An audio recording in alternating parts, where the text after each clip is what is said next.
पुण्यात शरद पवारांचं निवासस्थान असलेल्या गोविंद बागमध्ये युगेंद्र पवारांचा वाढदिवस साजरा करण्यात आला। यावेळी शरद पवारांनी कार्यकर्त्यांना मार्गदर्शनही केलं। यावेळी शरद पवारांनी युगेंद्र पवारांना वाढदिवसांच्या खास शुभेच्छा दिल्या।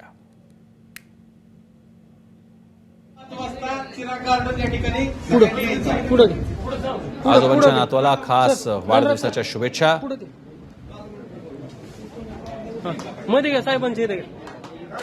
युगेंद्र पवार हे नुकत्याच झालेल्या विधानसभा निवडणुकीत अजित पवारांच्या विरोधात उभे होते।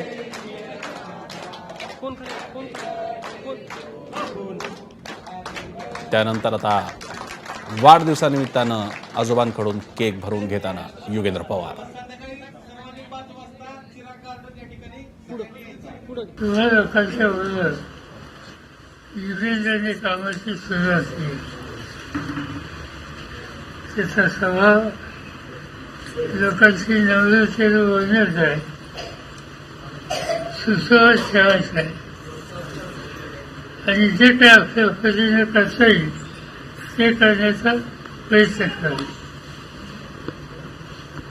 या बाबतीत तुम्ही लोकांनी आम्हा लोकांची तुलना करता कामा तुम्हा सगळ्यांची साथ त्याला पाहिजे आणि त्याबरोबर सत्तेची अपेक्षा आज यासाठी आपण करता कामा नये। आपले प्रतिनिधी जयदीप भगत याविषयी अधिक माहिती देतात। जयदीप, युगेंद्र पवारांचा हा असा जाहीर सार्वजनिक वाढदिवसाचा कार्यक्रम म्हणजे पुन्हा एकदा युगेंद्र पवार सार्वजनिक बारामतीतल्या सार्वजनिक आयुष्यात सक्रिय होणार पुन्हा याचे संकेत आहेत? नक्कीच प्रसन्न, खरं तर गेल्या काही दिवसापासून म्हणजे एक साधारणतः वर्षभरापासून युगेंद्र पवार जे आहेत ते बारामतीच्या राजकारणात ऍक्टिव्ह झाले होते।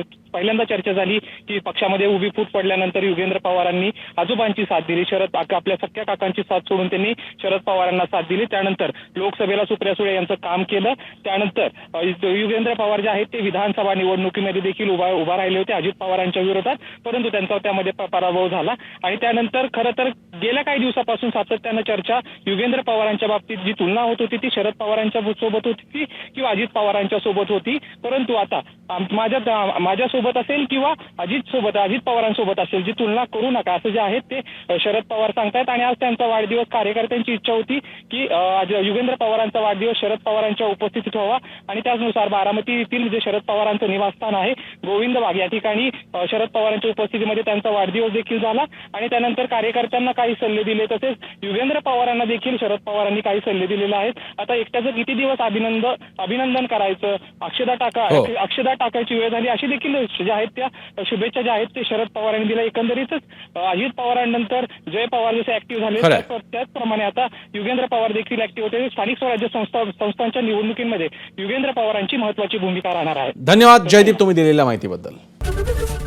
एबीपी माझा, उघडा डोळे बघा नीट।